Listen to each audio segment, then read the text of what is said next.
There's always a man, there's always a city, there's always a lighthouse. Now would you kindly head to Ryan's office and kill the son of a... Let's go out to play, Daddy. Go back to the Sodom from which you came! It's time to finish this. Catch! That'll do. Elizabeth!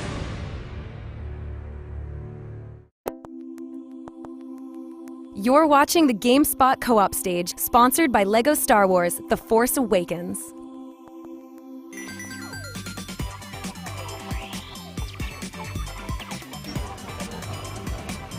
Hey guys, welcome back to the show. You're watching Tomorrow Daily, which is a CNET show where we've hijacked the GameSpot Co-op stage here at E3 2016. They'll never know. You'll never Just find stay out. Here. I'm Ashley Esqueda, hello, and my wonderful co-host Jeff Kanata is hanging out with me here on stage, and we have a very special guest. It's my old boss. Hello, my friend. Vic Lucas is here. So we have, what, like 3 shows combined on Yeah. the stage? We're actually, with all of yours, that's like 6 shows, right? It's a lot. lot of Totally rad shows. on here. How many lot should we make? going Like on. 90 shows, yeah. So you have E EPNTV.tv, Yes. and you're a host and creator. Yep. So for you, E3 means what?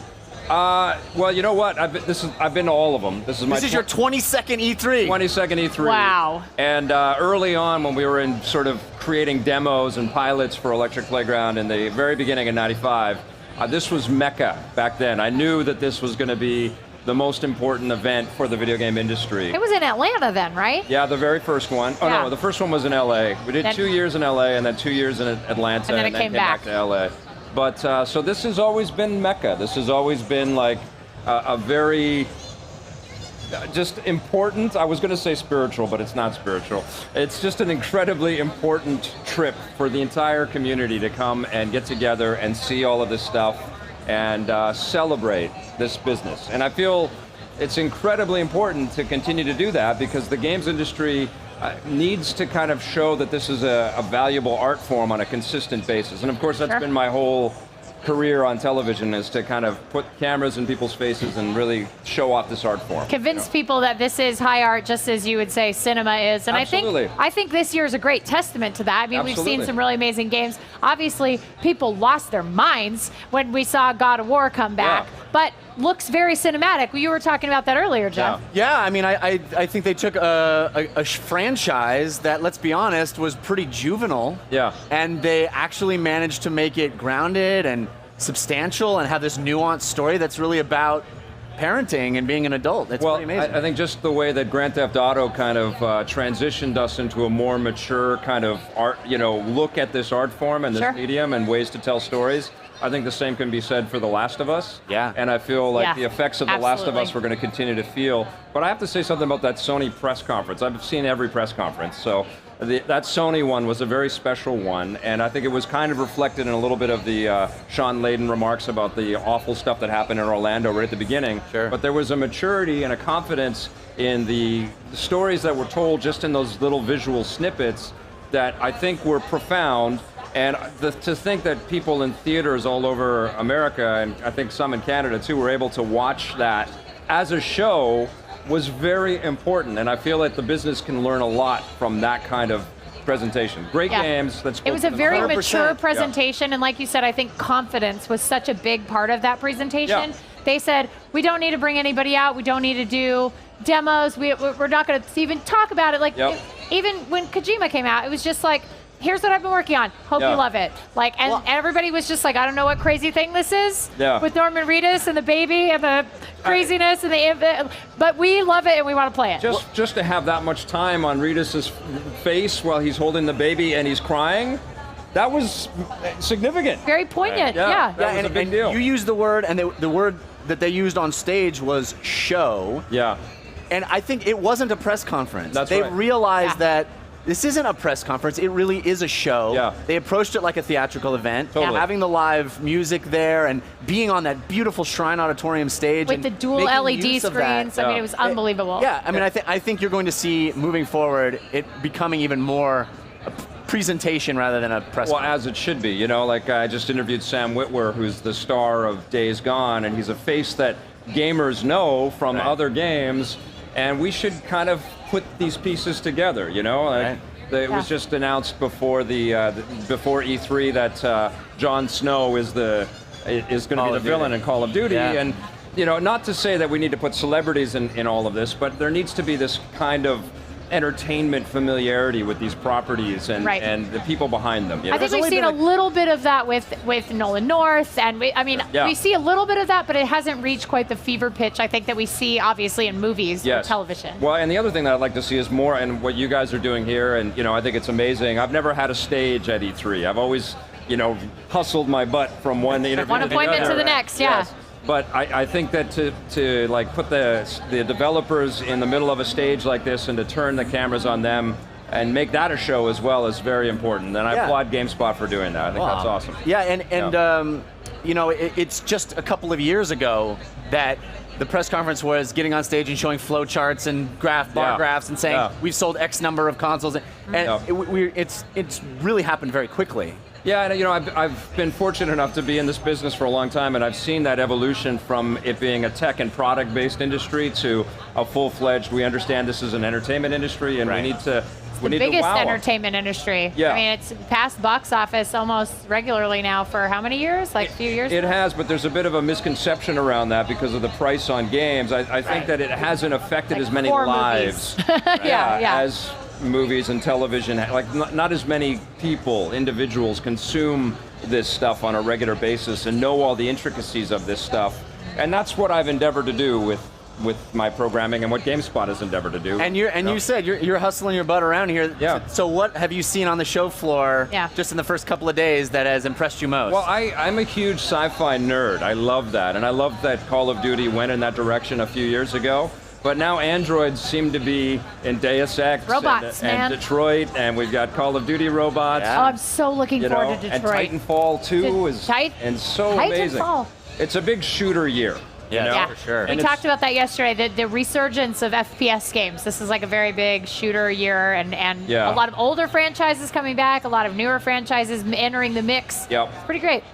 But the fact that Nintendo has one game to play I think speaks volumes to the quality of that game. I was going to say, and what a game it is. We all thought they were insane. Yeah. And then you walk into that booth and you're like, no. They created a magical fantasy world for us to walk into. Yeah, and you don't want to leave. It's incredible. Right? And nothing can sort of shake it from your mind, right? You want to Total shameless self-promotion, but if anybody wants to, we have a 360 video on CNET's YouTube page. We have a 360 video. It's real short, and you can look around inside the Nintendo booth, which is pretty cool. So, and it's worth looking into. I mean, it's so cacophonous here, and then you walk into that Nintendo booth, and you're in this.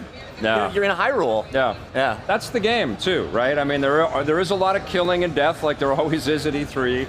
And then you go into Zelda, and it's just like, you know what I'm saying? It's like Miyazaki meets Miyamoto kind of vibe. And it's you know, regardless of whatever your feelings are on Nintendo, this is something that everybody that likes this medium needs to see. Aspires to. They should aspire to, right? Yeah, and it's. I love how they're willing to take a risk with such a storied franchise. Yeah. And it really does feel like, okay, we're all in on this, and it's a little crazy. Like it's not like any Zelda you've played before. But we think it works, and we're really excited about it, and we hope that you'll buy it alongside our new console next year. It also sounds like, remember those like 80 hours you put into the last Zelda? That's a drop in the bucket as to what you might be having to put into this one. Well, and I think that speaks to the relevance and the maturity of the Western RPGs. Sure. I mean, Final Fantasy 15 is a reflection of that as well. Yeah. The BioWares and Bethesdas of the world have just been making things that have shocked the business from a very staunch old guard. The JRPG scene was the way that we played RPGs, and that's really shifted. And now we have an open world kitchen sink experience with Final Fantasy 15 and an open world Zelda for the first time. Yeah. It's very it's amazing. Amazing. And the thing about the Zelda thing too that I always find really remarkable too is that I don't believe that it's the top selling of the Nintendo franchises. It always does well. But clearly, it is always the most expensive to make of the Nintendo franchises.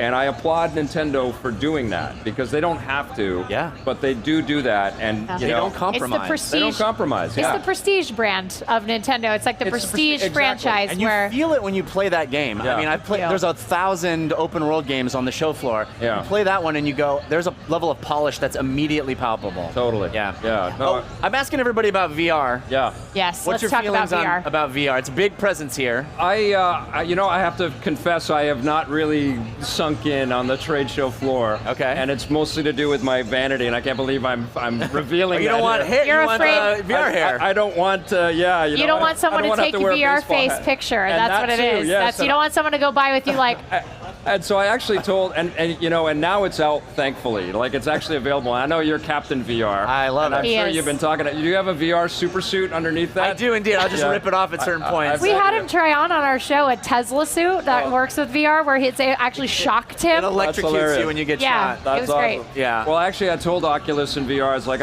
I want to come for your demos, but we've done so many demo stories. Yeah. And all of them are, wow, this is amazing. This is amazing. And I said, look, we just got to start reviewing the stuff. And that, Yeah. and that will be our coverage. Because I feel like consumers really want to know. Yeah. You know, and they're hearing it from you. You're like, buy. I love it. Which is great. But I feel like consumers really want the scoop. Is this stuff worth the investment? Is it worth the time? And Yeah. what games are really worth playing? So I'm excited to be at home in my underwear playing my VR. Yeah. And then conveying how I feel about this stuff later. So I'm curious about this because Yeah. right now in VR we're seeing a lot of experiences, Yeah. not full games. Yes. Resident Evil will be, I think, one of the bigger full games that we'll see in the Right. next year or And so. Fallout next year. Fallout. I Yeah. mean, I'm really excited about those, but a lot of the stuff like Batman, Right. Arkham VR, it's an experience, and it's an amazing experience. Yeah. But it's an experience. Yeah. And do you think that is a thing that gamers should be excited about, or should they and maybe get into VR to try those things out and get experimental with it so that, like Jeff, they're sort of really familiarized with VR? Or is it something that it's like, well, maybe you should wait, and then when you come into it later, when full games start coming out in force, Yeah. then you'll be able to sort of check out those other things? I think this is an eternal challenge in this game industry, right? I think that we need to have those test them out kind of experiences like on the Wii. But we also need to see that there is a product that is you cannot miss. Right. Right. And I think that Oculus and Vive, as much as I have seen them, haven't really got that everybody needs this experience. You know, they need that story. The storied console seller, right? You know, you can define it down to, or boil it down to killer app, but I feel like the Scorpio now for Xbox One has a little bit of that same issue right now. They talked about something that I think every fan of video game, you know, culture wants, but we don't know why we want it yet. Yeah. And it comes down to boiling it down to Well, we just hear showing us teraflops, exactly. Vic, and we just go crazy. Yeah, well, I need I more did Six teraflops. I went crazy for that. I but know. I still don't know why. Yeah. You know? I got to see why And first. I think the VR is in that same dilemma. I think the Wii was in that dilemma. I think the DS was in that dilemma. Then the 3DS was in that dilemma. Then the So- Wii U is in that dilemma. And the Wii U. I think it's a cyclical Yeah. thing. It's one of the big challenges of a tech-based entertainment thing. But Solve it's the also why. what makes the business so fun and exciting and Sure. scary and weird and, you know, just a perpetual thrill to Yeah. cover, you know?